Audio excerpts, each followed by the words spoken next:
আসসালামু আলাইকুম to everyone, welcome to the class. আজকে আমরা যেটা পড়বো সেটা হচ্ছে কেমিস্ট্রি ফার্স্ট পেপারের থার্ড চ্যাপ্টার। সো আমি হচ্ছে একটু সময় নিচ্ছি, 2-3 মিনিট সময় নিব। এর মধ্যে হচ্ছে তোমরা যেটা করবা সেটা হচ্ছে এটা একটা স্ক্রিনশট দিয়ে রাখবা, আর খুব দ্রুতই আমরা ক্লাসটা শুরু করে ফেলবো। আমি একটু হচ্ছে দেখি কে কে জয়েন করছো।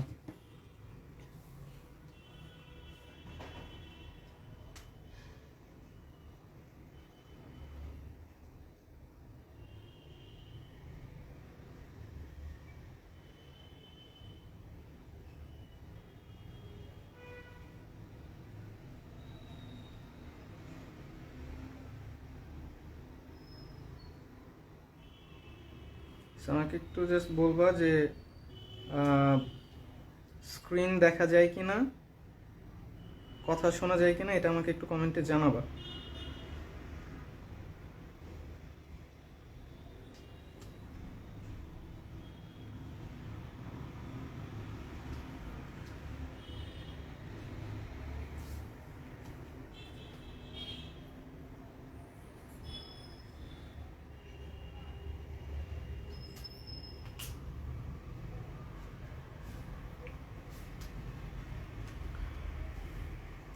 ওকে, 8 জন দিতেছে। মরিয়ম বলেছে আসসালামু আলাইকুম স্যার। ওয়ালাইকুম আসসালাম। ফরিদ বলেছে কেমন আছেন ভাইয়া? আলহামদুলিল্লাহ, আমি ভালো আছি। আসসালামু আলাইকুম ভাইয়া। ওয়ালাইকুম আসসালাম। আচ্ছা, যারা সালাম দিচ্ছ তাদের সবাইকে হচ্ছে ওয়ালাইকুম আসসালাম। আমি হচ্ছে আর একটু সময় নিব, 2-1 মিনিট সময় নিচ্ছি, 2-1 মিনিট সময় নিচ্ছি, তারপরে ক্লাস শুরু করব। আচ্ছা, এখন হচ্ছে খুব রিসেন্ট একটা গরম গরম নিউজ, যেটা ব্রেকিং নিউজ, সেটা হচ্ছে ঢাকা ইউনিভার্সিটির পরীক্ষা পদ্ধতি নিয়ে একটু বলি। সেটা হচ্ছে তোমরা জানো যে কিছুদিন আগে হচ্ছে ঢাকা ইউনিভার্সিটির ডিনদের হয়েছিল, একটা মিটিং হয়েছিল। সেইখানে এরকম বলেছিল যে প্রতিটা যে বিভাগীয় শহরগুলো আছে, তাহলে বিভাগীয় শহরগুলোতে হচ্ছে ভর্তি পরীক্ষাটা এবার হবে। এই সিদ্ধান্তটা এখনো ঠিক আছে যে এইবার ঢাকা ইউনিভার্সিটির যে ভর্তি পরীক্ষাটা সেটা হচ্ছে বিভাগীয় শহরগুলো থেকেই হবে। তার মানে মনে করো তুমি রাজশাহী বিভাগের, তাহলে তুমি রাজশাহী বিভাগেই পরীক্ষাটা দিবা। কেউ ঢাকা বিভাগের, তাহলে সে ঢাকা বিভাগেই পরীক্ষাটা দিবে।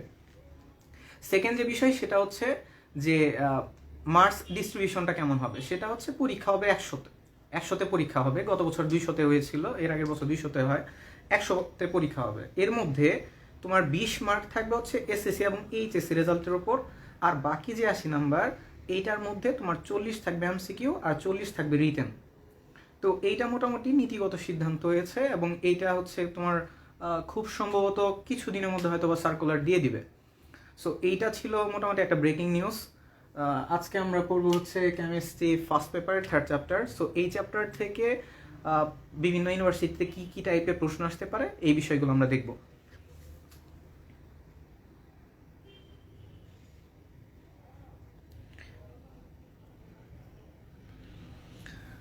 ওকে, প্রথমে আসি। এই চ্যাপ্টারটা হচ্ছে মৌলের পর্যায়ভিত্তিক ধর্ম, তার মানে মৌলের পর্যায় সারণী নিয়ে আলোচনা করা আছে। তোমরা যেটা করবা সেটা হচ্ছে এই চ্যাপ্টার থেকে মৌলের পর্যায় সারণী, এই যে পর্যায় সারণীটা, এটা নিয়ে একটা ক্লিয়ার আইডিয়া থাকা লাগবে।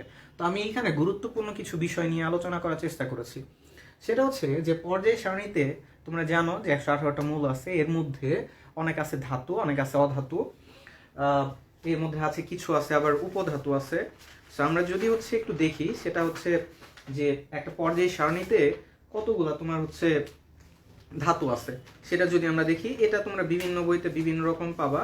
তবে যে কোনো একটা যদি তোমরা হচ্ছে যে কোনো একটা বই থেকে একটু পড়ে নাও, সেটাই হয়ে যাবে যে একটা পর্যায় সারণীতে ধাতু আছে 94টার মতো, অধাতু আছে 18টার মতো, এর মধ্যে 11টা হচ্ছে গ্যাস আর একটা হচ্ছে লিকুইড। এবং এটা প্রত্যেকটা ইউনিভার্সিটিতে, মোটামুটি যে কোনো ইউনিভার্সিটিতে আসে যে ব্রোমিন একটা অধাতু, অধাতু বাট এটা হচ্ছে লিকুইড, ব্রোমিন হচ্ছে তরল, সেটা মনে রাখবা। সলিড হচ্ছে 6টা, আর আমাদের হচ্ছে ক্ষার ধাতু আছে 6টা, মৃৎ ক্ষার ধাতু আছে 6টা, মুদ্রা ধাতু আছে গ্রুপ 11 নম্বর যেটা আছে পর্যায় সারণীর, সেটা হচ্ছে 3টা, যেটাকে মুদ্রা ধাতু বলা হয়, যেগুলো দিয়ে হচ্ছে তোমার এই যে মুদ্রা তৈরি করা হয়, মানে কয়েন তৈরি করা হয়। কপার, সিলভার আর একটা হচ্ছে অরিয়াম বা গোল্ড, এগুলো দিয়ে হচ্ছে তোমার মুদ্রা তৈরি করা হতো, এই জন্য এদেরকে মুদ্রা ধাতু বলা হয়। আচ্ছা, এরপরে আমরা জানি যে হ্যালোজেন আছে গ্রুপ 17, যেটা সেটা হচ্ছে হ্যালোজেন গ্রুপ, এগুলো আমরা জানি। তো আমাদের এইখান থেকে যে জিনিসটা মাথায় রাখতে হবে, এটা অনেক ইউনিভার্সিটিতে আসে, সেটা হচ্ছে উপধাতু বা অধাতু, উপধাতু বা হচ্ছে অপধাতু কোনটি, নিচের কোনটি অপধাতু, এটা আসে। সো এটা একটু মনে রাখবা যে পর্যায় সারণীতে অপধাতুগুলো মনে রাখার একটা টেকনিক হচ্ছে বড় ছেলে যেন আজ সব থেকে অন্য। বড় ফর বোরন, ছেলে সিলিকন, যেন জার্মেনিয়াম, আজ আর্সেনিক, সব এসবি বা অ্যান্টিমনি, থেকে টেলুরিয়াম, অন্য অ্যাসিটিন।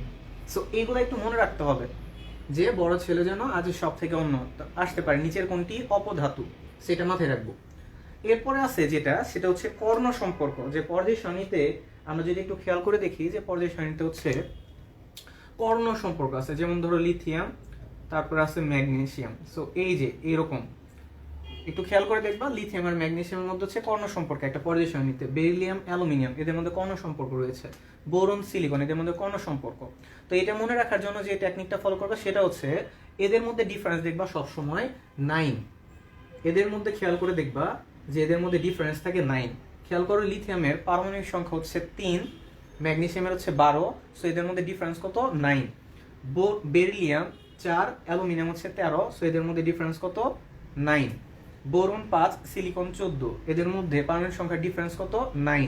সো মনে রাখবা কর্ণ সম্পর্ক আসতে পারে যে নিচের কোন দুটি পদার্থের মধ্যে কর্ণ সম্পর্ক রয়েছে। সো দেখবা যে তাদের যাদের মধ্যে হচ্ছে পারমাণবিক সংখ্যার ডিফারেন্স 9, তাদের ক্ষেত্রে কর্ণ সম্পর্কটা আছে। এরপর দেখো যে পর্যায় সারণীতে বিভিন্ন ধরনের ব্লক আছে। আমরা জানি পর্যায় সারণীকে 4টা ব্লকে ভাগ করা যায়, S block, P block, D block আর হচ্ছে এ ব্লক। তো এইখান থেকে আমরা জানি যে পর্যায় সারণীতে ইলেকট্রন বিন্যাস করার পর যদি ইলেকট্রনগুলা এস অরবিটালে থাকে তখন এটাকে বলা হয় এস ব্লক মৌল। এরপর হচ্ছে যে যদি পর্যায় সারণীতে ইলেকট্রন বিন্যাস করার ফলে কোনো একটা মৌলের সর্বশেষ ইলেকট্রনটা পিতে যায় তাহলে সেটা পি ব্লক মৌল। যদি সর্বশেষ ইলেকট্রনটা দিতে যায় তাহলে সেটা ডি ব্লক মৌল। আর সর্বশেষ ইলেকট্রনটা যদি এফ ব্লকে যায় সেটা হচ্ছে এফ ব্লক মৌল। সো এগুলো নিয়ে আমরা মোটামুটি একটু জানি। আমি একটু কমেন্টটা পড়ে আসি। ভাই ডাইপোল মোমেন্টের লাস্টের বলগুলো নিয়ে একটু বললেন প্লিজ। ডাইপোল মোমেন্ট আর লাস্টের বলগুলো নিয়ে একটু বললেন প্লিজ। ওকে, আমি চেষ্টা করব। সো এখানে খেয়াল করো যে ডি ব্লক মৌল। সো ডি ব্লক মৌল নিয়ে আমাদের একটু জানতে হবে ডি ব্লক মৌলটা কি।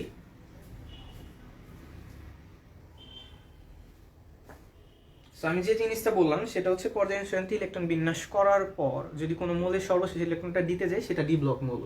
সো এই ডি ব্লক মৌল আমরা পড়বো ব্লকের মৌলগুলা। এর মধ্যে তার আগে দেখো এস ব্লক মৌল হচ্ছে 14টা, পি ব্লক মৌল হচ্ছে 36টা, ডি ব্লক মৌল হচ্ছে 41টা, এ ব্লক মৌল হচ্ছে 27টা। এগুলো মাথায় রাখতে হবে, এগুলো কিন্তু এমসিকিউতে আসবে। তো এখন খেয়াল করো ডি ব্লক মৌল মনে রাখার একটা টেকনিক আছে, সেটা হচ্ছে স্কিনে তিব্বত ভ্যানিশিং ক্রিম মেখে ফের কবে নিকা করতে যাব। সো খেয়াল করো স্কিনে মানে স্ক্যান্ডিনিয়াম, তিব্বত titanium, vanishing vanadium, cream chromium, মেখে ম্যাঙ্গানিজ, ফের আয়রন, কবে কোবাল্ট, নিকা নিকেল, করতে কপার, যাব জিঙ্ক। সো এইগুলো হচ্ছে একটু টেকনিকগুলো ফলো করে হচ্ছে মনে রাখতে হবে। ডি ব্লক এটা মনে রাখবা। স্ক্যান্ডিনিয়ামের পারমাণবিক সংখ্যা হচ্ছে 21, টাইটেনিয়াম 22, এইভাবে শুরু করে জিঙ্ক পর্যন্ত 30। তার মানে 21 থেকে 30 পর্যন্ত এগুলো হচ্ছে ডি ব্লক মৌল। খেয়াল করো এদের যদি একটু ইলেকট্রন বিন্যাস দেখি আমরা জানি যে ডি ব্লক মৌল যারা তাদের ইলেকট্রনীয় স্ট্রাকচার হয় এরকম যে 4s 1 থেকে 2, 3d 1 থেকে 10 এরকম হয়। সো খেয়াল করো যে আমি যদি স্ক্যান্ডিনিয়ামের ইলেকট্রন বিন্যাসটা দেখি তাহলে এখানে কি হবে 4s 3d। খেয়াল করো 21, 4s এর উপরে হবে 2, 3d এর উপরে হবে 1। So 4s2 3d1। সিমিলারলি টাইটেনিয়ামের ক্ষেত্রে যদি দেখো 4s2 3d2, এই যে 2 2 অর্থাৎ s এর উপর 2, d এর উপর 2, 2 3 23 vanadium 4s2 3d3। Similarly chromium যদি দেখো তাহলে হচ্ছে কত 4s2 3d4। কিন্তু আমরা জানি যে ক্রোমিয়াম হচ্ছে একটু ব্যতিক্রম ইলেকট্রন বিন্যাস দেখায়। সো এই জন্য কি হয় স্থিতিশীলতা অর্জন করার জন্য এস থেকে একটা ইলেকট্রন দিতে যায়। So 4s1 3d5। এইভাবে যদি তুমি দেখো যে কপারও সিমিলারলি যে 4s2 3d9 29। সো সর্বশেষ ইলেকট্রন বিন্যাসটা কেমন হয় 4s1 3d10। সো এইভাবে যদি খেয়াল করি যে নিকেলের কত হবে যে 4s2 3d8। সো এইভাবে যদি একটু মনে রাখি তাহলে আমাদের হচ্ছে কিন্তু প্রশ্ন আনসার করতে খুব সহজ হবে। সো এগুলো হচ্ছে ডি ব্লক মৌল। এরপর আসি যে অবস্থান্তর ধাতু কোনগুলো। খেয়াল করবা যে অবস্থান্তর ধাতু হচ্ছে যে কিছু ডি ব্লক মৌলের স্থিতিশীল আয়নে ডি অরবিটালটা অপূর্ণ বা আংশিকভাবে পূর্ণ থাকে, অর্থাৎ ডি অরবিটালে 1টা থেকে 9টা পর্যন্ত ইলেকট্রন থাকতে পারে। অর্থাৎ ডি ব্লক মৌলের স্থিতিশীল আয়নে D1 থেকে D9 যদি এইরকম ইলেকট্রনীয় স্ট্রাকচার থাকে সেটা হচ্ছে আমার অবস্থান্তর ধাতু বা অবস্থান্তর মৌল। খেয়াল করে যদি দেখি যে স্ক্যান্ডিনিয়াম বা হচ্ছে আমি যদি প্রথমে দেখি হচ্ছে আয়রনের একটা স্থিতিশীল আয়ন হচ্ছে Fe2+। আমি যদি আয়রনের ইলেকট্রন বিন্যাসটা দেখি, খেয়াল করো Fe2+ মানে 2টা ইলেকট্রন চলে গেছে, তার মানে হচ্ছে 4s থেকে 2টা ইলেকট্রন চলে যাবে। সো 4s2 থেকে যদি 2টা ইলেকট্রন চলে যায় তাহলে থাকে কি 3d6। খেয়াল করো 3d6। তাহলে ডি অরবিটালে স্থিতিশীল আয়নে ডি অরবিটাল কয়টা ইলেকট্রন আছে? 6টা। তার মানে D1 থেকে D9 এই রেঞ্জের মধ্যে পড়ছে, তার মানে আয়রনটা হচ্ছে একটা অবস্থান্তর ধাতু। সিমিলারলি আমি যদি হচ্ছে তোমাকে বলি যে এই টাইটেনিয়ামটা তোমার হচ্ছে কিনা, তোমার অবস্থান্তর ধাতু কিনা, বা হচ্ছে আমি যদি তোমাকে বলি যে এইখানে তোমার নিকেল, এখানে আমি যদি তোমাকে বলি যে নিকেলটা তোমার হচ্ছে অবস্থান্তর ধাতু কিনা, তাহলে কি করব? নিকেলের স্থিতিশীল আয়ন হচ্ছে নিকেল 2+। তাহলে 2+ মানে 2টা ইলেকট্রন চলে যাবে। সো 4s থেকে 2টা ইলেকট্রন চলে গেলে এখানে থাকবে হচ্ছে 3d8। সো খেয়াল করলে দেখা যায় যে এখানে ডি অরবিটালে 8টি ইলেকট্রন আছে, আংশিকভাবে পূর্ণ আছে। সো এইটা হচ্ছে কি আমার অবস্থান্তর ধাতু। সো নিকেল হচ্ছে একটা অবস্থান্তর ধাতু। কিন্তু স্ক্যান্ডিনিয়ামের যদি দেখি, স্ক্যান্ডিনিয়ামের স্থিতিশীল আয়ন হচ্ছে স্ক্যান্ডিনিয়াম 3+, তার মানে 3টা ইলেকট্রন চলে গেছে। সো এইখান থেকে যদি দেখি এস থেকে 2টা, ডি থেকে 1টা চলে যাবে, তার মানে 3টা ইলেকট্রন চলে যায়। তাহলে 3টা ইলেকট্রন চলে গেলে ডি তে এর ইলেকট্রন থাকে হচ্ছে 0টা, তার মানে এখানে D1 থেকে D9 এই রেঞ্জের মধ্যে নাই। যেহেতু এটা নাই, তার মানে স্ক্যান্ডিনিয়ামটা তোমার হচ্ছে অবস্থান্তর ধাতু না। কিন্তু স্ক্যান্ডিনিয়াম কিন্তু একটা ডি ব্লক মৌল। সিমিলারলি জিঙ্কের ক্ষেত্রে যদি দেখি, জিঙ্কের 4s2 3d10। সো জিঙ্কের স্থিতিশীল আয়ন হচ্ছে জিঙ্ক 2+। এস থেকে 2টা ইলেকট্রন যদি চলে যায় তাহলে এখানে ডিতে থাকবে 10টা ইলেকট্রন। সো খেয়াল করো এটা কিন্তু পূর্ণ। আমরা বলছিলাম D1 থেকে D9 থাকলে সেটা অবস্থান্তর ধাতু, বাট এখানে যেহেতু 3d10 আছে সো এটা অবস্থান্তর ধাতু না। সো এইখান থেকে মনে রাখবা এই ডি ব্লক মৌলগুলোর মধ্যে স্ক্যান্ডিনিয়াম এবং জিঙ্ক ডি ব্লক মৌল হওয়ার সত্ত্বেও কিন্তু অবস্থান্তর ধাতু না। এই রিটেনে কিন্তু এই ধরনের প্রশ্ন আসতে পারে, এমসিকিউতে তো আসতেই পারে।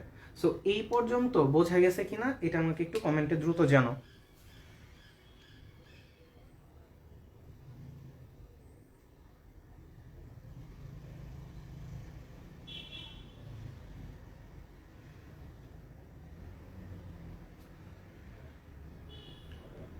ওকে, স্ক্রিন তো সমস্যা নেই, স্ক্রিন তো দেখাই যাচ্ছে, স্ক্রিনে একদম ক্লিয়ার দেখা যাচ্ছে। নোমান জিজ্ঞেস করেছো ভাইয়া পরীক্ষার পোস্ট করা ছবিতে কমেন্ট অপশন নেই, আমরা এমসিকিউর উত্তরটা দেব কোথায়? তোমরা যেটা করবা সেটা হচ্ছে উত্তর তো হচ্ছে আচ্ছা সেটা হচ্ছে তোমরা, আমি তো আনসার শিট দিয়ে দিছি, আনসার এমসিকিউর আনসার দিয়ে দিয়েছি।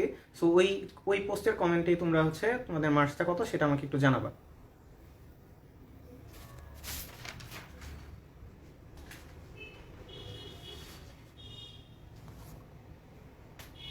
এটার একটা স্ক্রিনশট নিয়ে রাখো সবাই।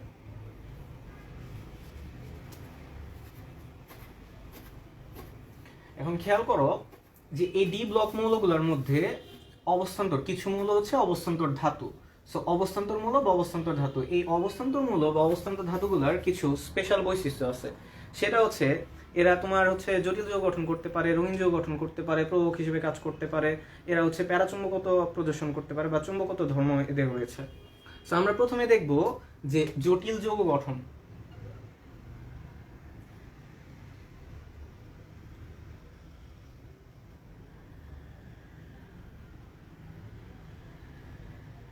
সো খেয়াল করো এটা হচ্ছে টেট্রামিন cupric sulphate, টেট্রামিন cupric sulphate,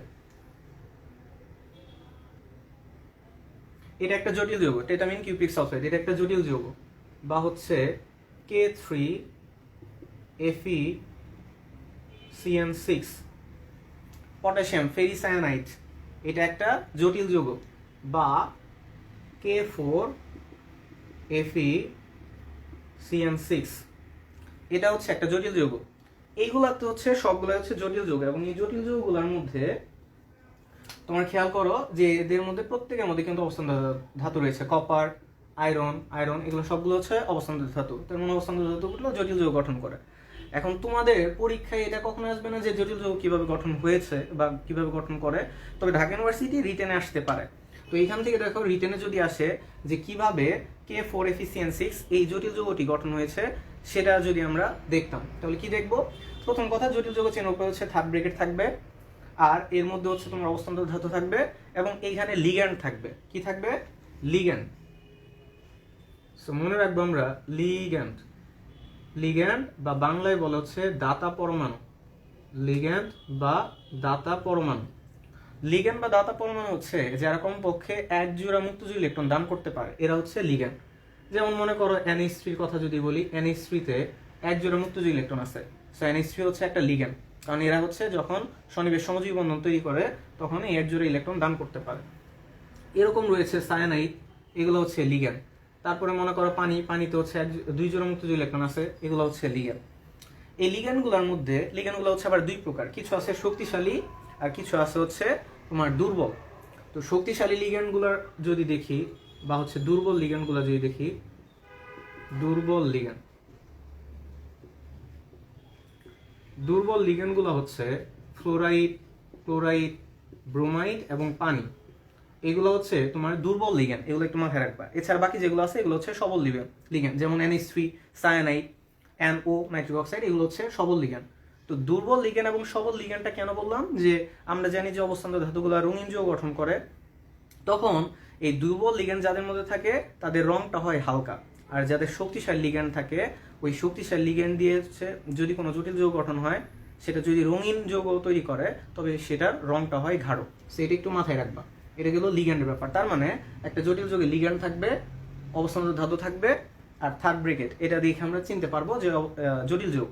third bracket নাও থাকতে পারে, তবে লিগ্যান্ড অবশ্যই থাকবে। সো এবারে খেয়াল করো যে আমরা হচ্ছে এইখান থেকে একটা প্রশ্ন যেটা আসে সেটা হচ্ছে যে এই জটিল যৌগে এই অবস্থান্তর ধাতুগুলার তোমার হচ্ছে জারণ অবস্থাটা কেমন বা হচ্ছে কি আয়ন হিসেবে আছে সেটা বের করো। তো আমি একটু দেখাই, ধরো K4Fe(CN6), K4Fe(CN6) এখানে আয়রন এর চার্জটা কত সেটা আমরা কিভাবে বের করবো, বা হচ্ছে জারণ সংখ্যা কত আমরা যদি বের করতে চাই। খেয়াল করো সায়ানাইড, এই সায়ানাইডের জারণ সংখ্যা হচ্ছে -1, কারণ হচ্ছে সায়ানাইডের ভ্যালেন্সি বা বলো হচ্ছে যে যোজ্যতা বা হচ্ছে যোজনী যদি বলো তাহলে সায়ানাইড হচ্ছে 1, আর যেহেতু নেগেটিভ এই জন্য -1। সো এখানে খেয়াল করো সায়ানাইড হচ্ছে -1 আর এখানে আছে 6টা, সো এখানে হবে -6। আর পটাশিয়াম যেহেতু ধাতু এর যোজনী হচ্ছে 1, সো এখানে জারণ সংখ্যা হবে +1, যেহেতু ধাতুর ক্ষেত্রে হয় পজিটিভ জারণ সংখ্যা, অধাতুর ক্ষেত্রে হয় নেগেটিভ। সো এইখানে +1 আর এখানে পটাশিয়াম যেহেতু 4টা আছে, সো এখানে হবে +4। মাথায় রাখবা একটা যৌগের টোটাল জারণ সংখ্যার মান হচ্ছে 0। সো এখানে হচ্ছে -6, এখানে হচ্ছে +4, তার মানে আয়রনের ডেফিনেটলি +2 হওয়া লাগবে। তাহলে +2 +4 +6 -6 = 0। আশা করি বুঝতে পেরেছো। সো সিমিলারলি আমি যদি হচ্ছে বলি যে K3Fe(CN6) এইখানে আয়রন তাহলে কি হিসেবে আছে বা আয়রন চার্জটা কত, যেমন এখানে আমরা দেখলাম আয়রন আছে কি Fe2+ হিসেবে, Fe2+, এখানে আছে Fe2+। সিমিলারলি এখানে যদি দেখি তাহলে সায়ানাইড এখানে হচ্ছে -1, 6টা আছে, সো -6, পটাশিয়ামের হচ্ছে +1, 3টা আছে পটাশিয়াম, সো +3, তাহলে ডেফিনেটলি আয়রনের আমার +3 হওয়া লাগবে। সো এইখানে আমার আয়রন আছে হচ্ছে Fe3+ হিসেবে। ওকে, সো এইটুকু আশা করি বোঝা গেছে। সো তোমরা আমাকে একটু বলবা কমেন্টে দ্রুত যে টেট্টামিন কিউপ্রিক সালফেটে এইখানে কপারের আয়নটা কত, এখানে কত আয়ন হবে, কপার কত আয়ন হিসেবে আছে, এটা একটু কমেন্টে আমাকে দ্রুত জানো।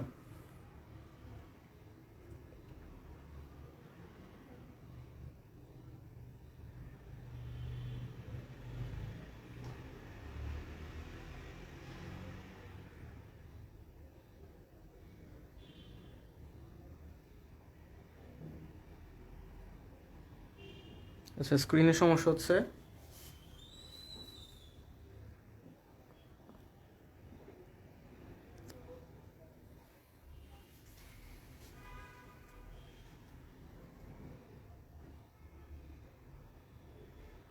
ওকে, উত্তর দিয়েছে যে এফি রয়েছে, কপার এখানে কি হিসেবে আছে, প্লাস হিসেবে আছে। যেমন খেয়াল করো অ্যামোনিয়া, অ্যামোনিয়া এটার একটা যৌগ, আমরা বলছিলাম একটা যৌগের জারণ সংখ্যা হচ্ছে 0, NH3 এটা একটা প্রসম অণু, সো এর জারণ সংখ্যা হচ্ছে 0, সো 4 × 0 মানে এখানে হবে 0।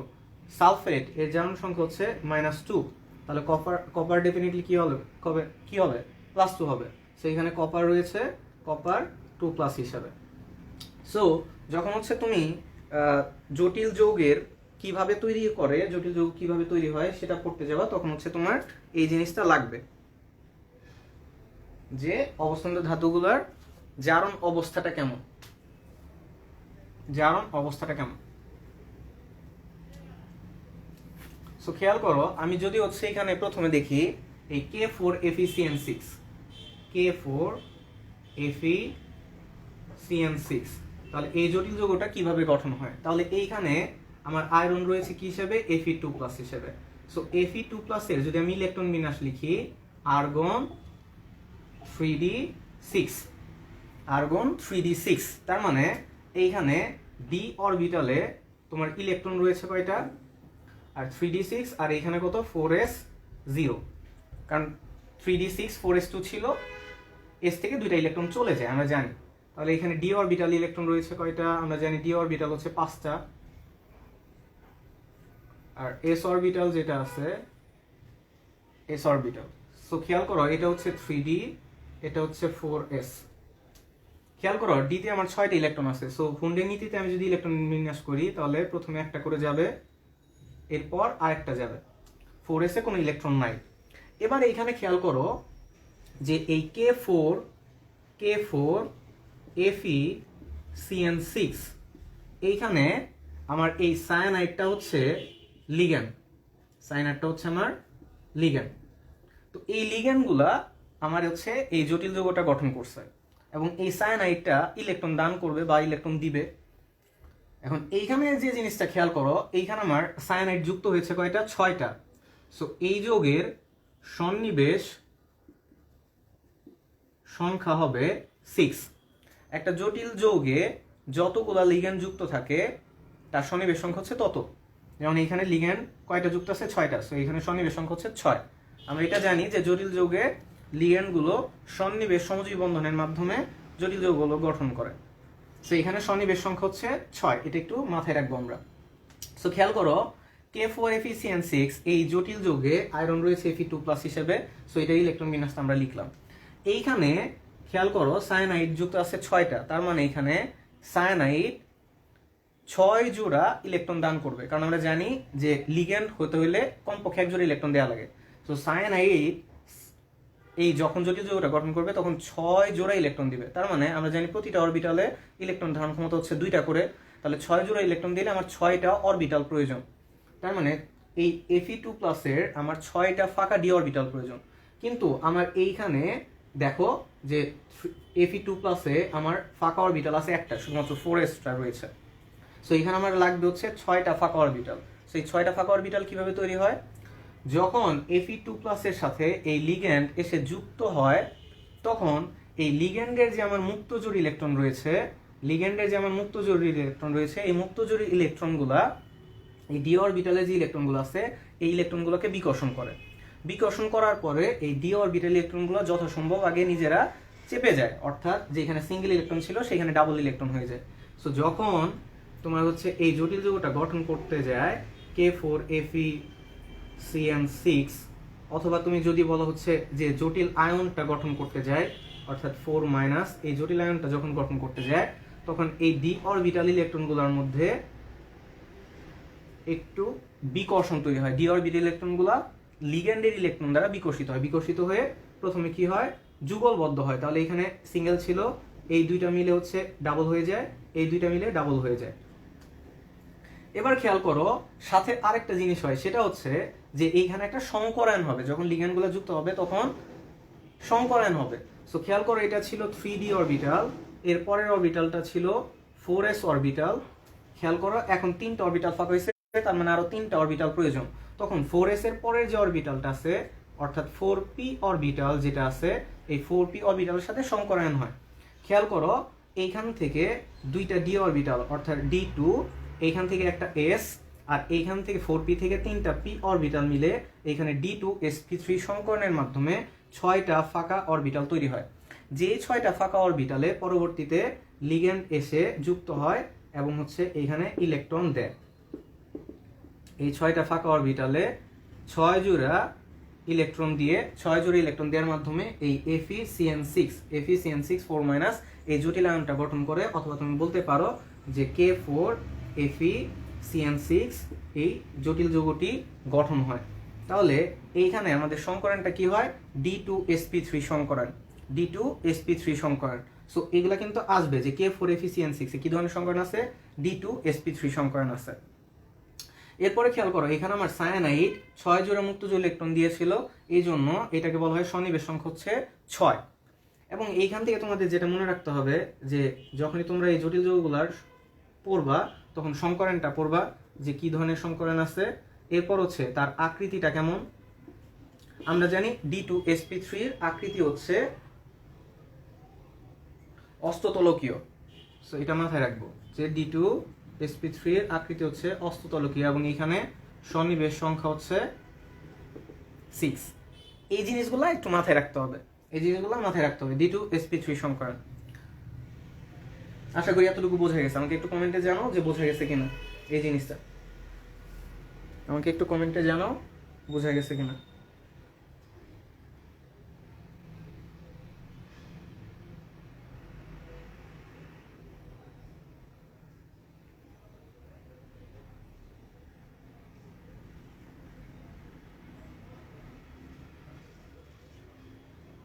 রোমেল রেজা দেখতেছে ভাইয়া স্ক্রিনের লেখা বোঝা যাচ্ছে না।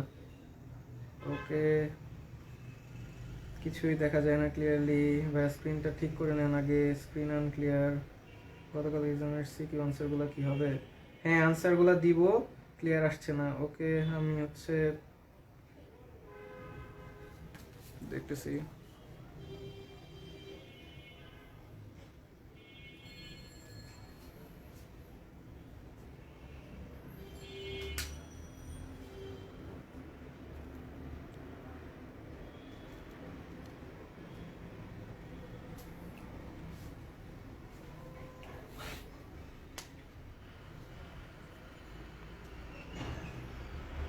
চায়না ফোন দেখতেছো?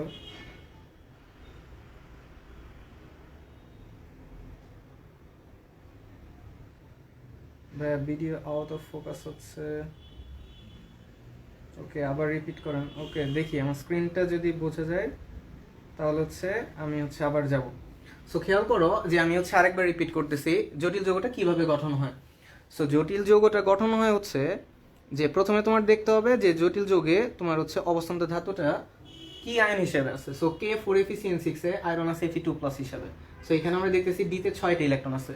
সো 3d6 আমি হুন্ডিনিতে ইলেকট্রন বিন্যাস করলাম, 4s এ কোনো ইলেকট্রন নাই। K4FeCN6 আমার 6টা আছে, লিগ্যান্ড আছে। সো এখানে আমার 6টা ফাঁকা ডি অরবিটাল লাগবে। সো এই ফাঁকা ডি অরবিটালগুলো কিভাবে তৈরি হয়?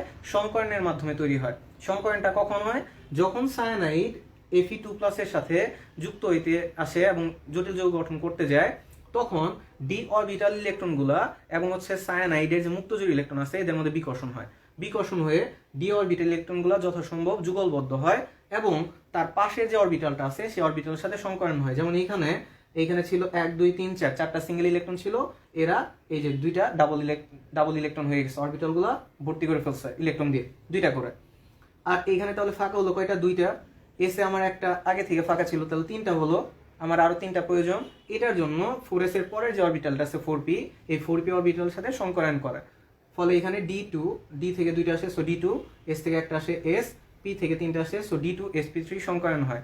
সো D2sp3 সংকরণ হওয়ার পরে এই 6টা ফাঁকা অরবিটালে 6টা লিগ্যান্ড 6 জোড়া ইলেকট্রন দেওয়ার মাধ্যমে এই K4FeCN6 যৌগটা তৈরি করে।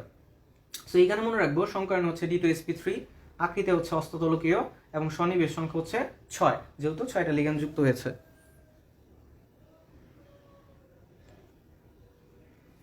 আচ্ছা, এইখানে স্ক্রিন তো ক্লিয়ারই বোঝা যাচ্ছে। আমি হচ্ছে দেখতেছি স্ক্রিন এখন বোঝা যায় কিনা। স্যার ক্লিয়ার না, স্ক্রিন এখন আনক্লিয়ার।